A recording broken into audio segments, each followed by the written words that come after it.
experienced the most racist encounter of my life. Imagine a woman kicking water in your face and laughing at you with her husband. Imagine being accused of exchanging intimate favors for cruise tickets. Like black people, and especially black women, if ever you're in a scenario where ignorant or racist people are trying to provoke you, really make sure you don't give away your power. I really feel like when you leave the US, especially for those of us that live in the US, that racism stops here, but it's so prevalent in a lot of places. The most racism I've experienced was actually in Croatia. In a few other places, Thailand was another. Oh my God. They actually... Imagine after working so hard, saving up money, and going on vacation of this destination that you've always looked forward to going, and even tagging along your loved ones, and then you meet this person that spoils your whole experience at the vacation. Today we're going to be hearing the story of these beautiful ladies as they tell us what it is, the experience of Black people on vacation. I'm currently on a cruise with Virgin Voyages, and I just want to caveat this video by saying Virgin, absolutely incredible. Their staff, absolutely incredible. The support and understanding I got today from the Virgin staff, that's really what saved me from losing my head. So I'm on this cruise with my mum. It's her first time going on a cruise. She's super excited about it. As part of this cruise, I was given access to Rich's rooftop, and it's a part of the rooftop of the ship reserved for VIP guests. Now, typically when you're on a Virgin cruise, you're given a red wristband, but if you're VIP, you're given a black wristband. The black wristband, you get access to the rooftop, or you can also get access to the rooftop with a red wristband if you have a VIP access card. My mum and I decided we wanted a chill one, and we just wanted to lounge at the rooftop. So we go to the rooftop and we get like a little day bed. My mum takes a picture of me, and an older gentleman jumps in front of the picture, and he's being like very jovial and silly. So I think, oh, maybe he's a bit tipsy, he just wants to be in the picture, whatever. I just don't think anything of it. 5 minutes after that, I notice him and his partner. They're sat in the day bed like opposite us. She goes off to do something. He said, oh, can I ask you a question? I said, oh yeah, sure, go ahead. And he says, how did you get in here? I said, excuse me. He said, how are you in here? I said, how am I in where? He said, here. And I said, I used my card and I got in. I have a Rich's rooftop card. So I then asked, how are you in here? He says, oh, I have a black band. I have a band. And I said, oh, okay, cool. And I sit down, and a member of staff comes up to me, and he says to me, oh, I just want to let you know that one of the other people on the cruise has complained about you. And I said, complain about me? Why? And he said, oh, they said that you were taking pictures of them and you made them feel uncomfortable. And I was like, what? And then I immediately realized who it was. And then I said to the member of staff, I didn't even take his picture. My mum took a picture of me. Her back was to him, and he jumped into the picture, and he was like, don't worry, I saw everything. I saw everything. I'm just letting you know that they've complained. I was like, thank you so much for letting me know. At this point, I didn't assume there was like a big issue. So I'm like, let me not take another picture. Maybe some people just like don't like cameras around, and that was his way of being passive aggressive and saying like, oh, I don't want you to take a picture while you're up here. Cool. So I was like, let me not take any pictures. So I just sat with my mum. We were chilling. The gentleman and his partner had realized, oh, they're still here. They saw the staff member speak to me, and then the staff member like smiled, joked with me. I even got drinks, and I think they put two and two together, and they were like, we complained about them and they didn't get kicked out of this area. Like, what's going on? I then see the gentleman stand up and go to the bar, and something in my spirit said, Tony, go to the bar too. Go and grab another drink. I wasn't even thirsty. I just wanted to go to the bar because I just felt in my spirit that he was going to complain about me again. Bear in mind, I've not done anything to this man. I'm simply existing with my mother. I also mentioned that we were the only black people in Rich's rooftop at this time. I go to the bar. Again, the staff are being absolutely lovely. They're like, oh, hey, like, do you want something to drink? Let me sort you out, cool. And I was like ordering my drink. And then I hear him shouting, I don't care. I don't care. Get them out. I don't want them here. Get them out of here. And then the staff member who'd been so nice to me had said to this guy, like, look, I can't just, they're allowed to be here. I can't just kick them out. And he says, these are your rules. These are your rules. They don't have a black band. They shouldn't be in here. And he's like, they have a card. They can be in here. He was shouting at the staff asking them why the hell they hadn't kicked me and my mum out, that he does not want us here. And I go back to my mother, I hand her a drink, and I'm like, Mum, you know this guy is shouting at the staff, saying that the staff should kick us out. My mom's like, what have we done? I'm like, Mummy, he's seething, absolutely seething that we have not been kicked out. I do not know how miserable a human being has to be that pressed about something. You might have seen us in the beginning with our red bands and you took issue with that. Okay, cool, right? But the second a staff member, to be fair, the second I told you we have cards, you should have just let it rest. But the second a staff member told you they're allowed to be here, they have cards, they have access to be here, that should have been it. At this point in my mind, I'm like, okay, this man and his girlfriend, whatever, clearly racist, right? I've come to this conclusion because it's the only thing that is making sense in my mind right now. My mom and I wanted to go into the hot tub and we were like, okay, when these people leave, we'll go in. So the people leave, we're about to go in and we see this couple go into the hot tub. And then I say to my mom, Mom, I'm gonna go in the hot tub. And she's like, really? And I say, yeah. Her annoyance about my existence is not gonna change the outcome. After 5 or 10 minutes of them being in the hot tub, I get into the hot tub. I'm just there. I don't say anything. I just sit in the hot tub. I have my drink in my hand. And do you know what happens? The woman kicks water into my face. She's laid in the hot tub and she intentionally kicks her feet to splash water into my face. And at that point, I knew exactly what they were doing. They were trying to intentionally push me and antagonize me in a way that they hoped would garner a reaction from me. An outburst or a reaction that is so significant, it would then justify staff kicking me out. So she splashes this water in my face, and her partner burst into laughter at this water hitting my face. And do you know what I did? I wiped my face and I just looked into his face like nothing had happened. Because there was no way in hell I was gonna let you get me to that point. And I had more than enough reason and right to be angry. And they realized this isn't working. So then they decide to be very passive aggressive in the way they're communicating. They're talking about how I don't belong there. And then the husband says, or I don't even think they're married. The man says, oh, honey, this is the life. And we didn't even need big fake eyelashes to be here. I turn to him and I say, do you have a problem with me being here? He says, yeah, I do. I do have an issue. You don't belong here. And I'm like, excuse me? And he said, we paid to be here. We didn't just get given it for free. We paid to be here. I don't want you here. Then the woman kind of like scoffs and I'm like, just so confused, right?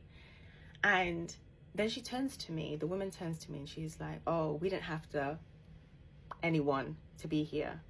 I just watched part 1 of Tony Tone's Vacation Interrupted, like racist encounter story time about how her and her mother went to the rooftop of the cruise ship and everyone up there was white. She and her mom were the only black people, and these two,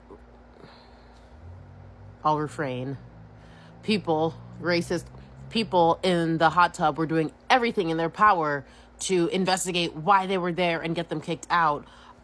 When it turned out she was rightfully there, had access. She didn't have the black wristband that was visibly seen, but she had a VIP access card, which gave her access to that space. Long story short, she doesn't let them ruin her experience. She goes into the hot tub that they're in to, you know what? Why let two dummies ruin your experience? I'm with you there. She goes into the hot tub and the racist woman kicks the hot tub water into her face. When I tell you, I was livid hearing this story. But instead of having an overreactive reaction to it, she just wiped the water from her face and acted like nothing happened. It sounds so humiliating and upsetting. My blood was literally boiling when she was telling the story. But I think there's a really important lesson here for anyone in this type of scenario, but especially like black people and especially black women.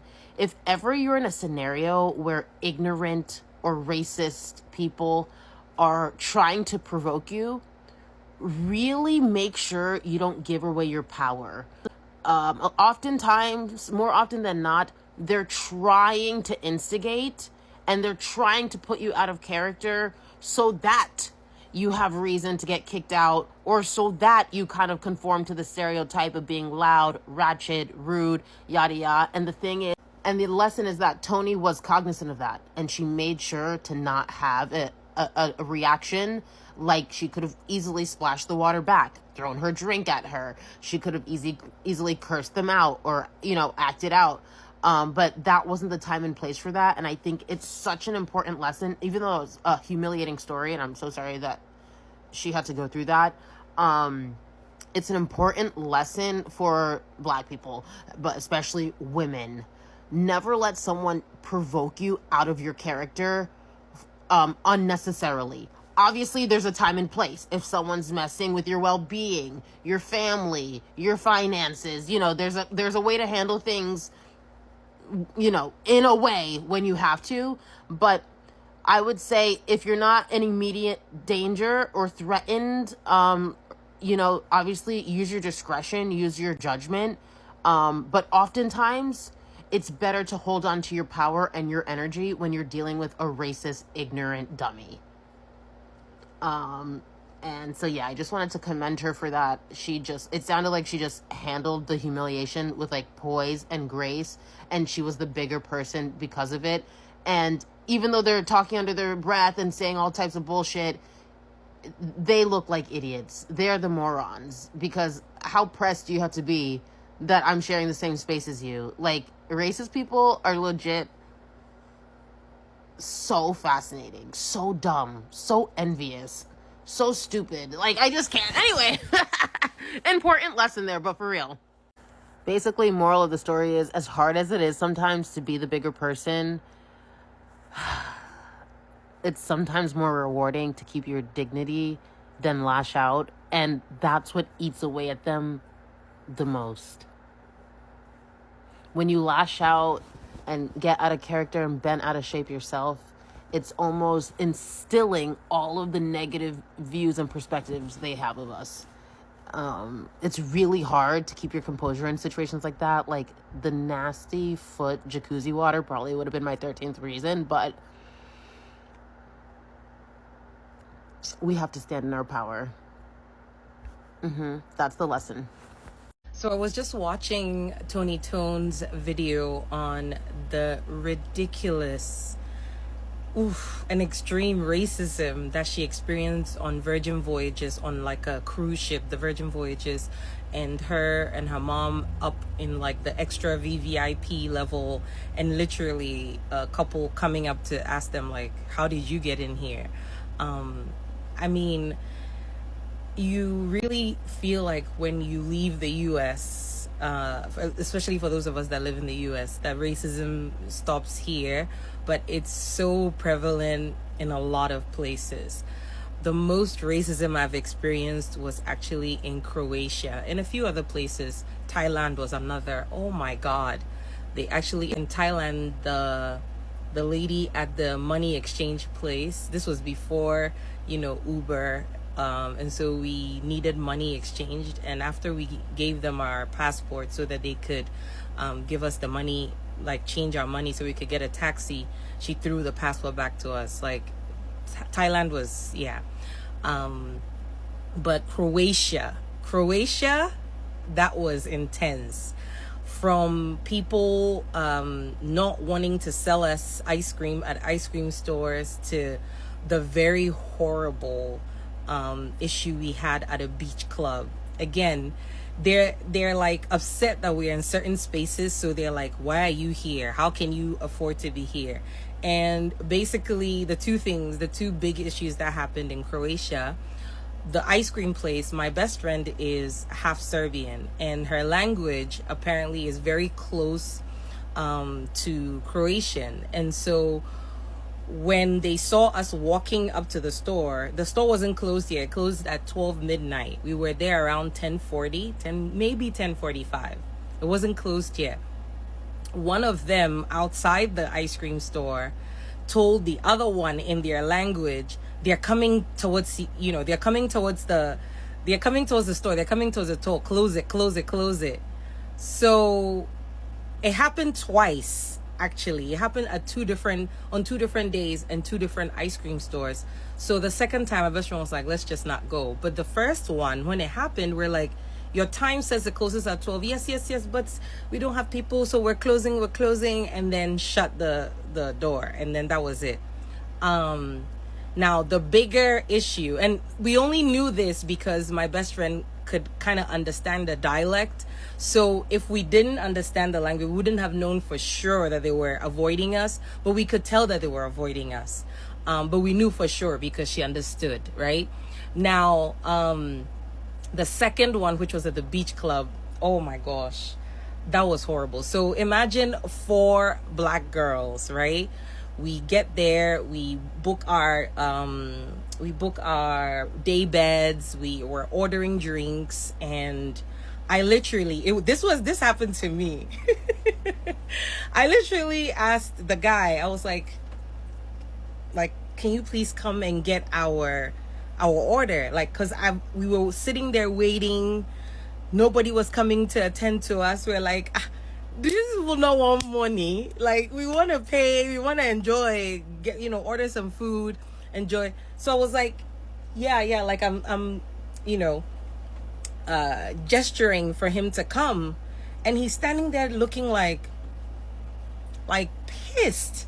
And then he goes to talk to somebody that looks like a manager, and then he begrudgingly like comes to to us and then takes our order and is like giving us so much attitude and like, oh, not really listening to what it is that we want to order. Let's say if somebody has like a different thought about what they want to order, like he was pissed. So I'm like, did we do something wrong? We are paying with cash now. I mean, I don't know what else we're supposed to do. Then he goes back, and then I think I call a manager because I'm just like, he's getting our orders wrong. We're trying to explain to him, I don't know if it's language or English or whatever. And he's like, yeah, you sitting over there calling me like this. I was like, I understand, like, in different countries, gestures mean different things. Literally, in Ghana, if you do this means you're insulting somebody's mom. And it's literally like a downward thumbs up, right? But I know that happens. But I thought this was the universal sign for come. If you're somebody that knows sign language, please let me know what come is, right? So what's wrong with me saying, because we had sat there for minutes, nobody had come to us. So I kept asking, like, who is the person that's supposed to, attend to us? And then when I finally got him, I'm like, can you please come over? Like, you're not expecting me to come to you because everybody's coming, all the waiters are coming over to the day beds to take the orders. Oh my God. It was a mess. He went and called the manager. He said I'm disrespectful, that I'm calling him like a monkey. I said, this means calling somebody like a monkey? Yo, stop projecting whatever idiocy is in your head. It was crazy. So the manager comes over. He's like, you know what?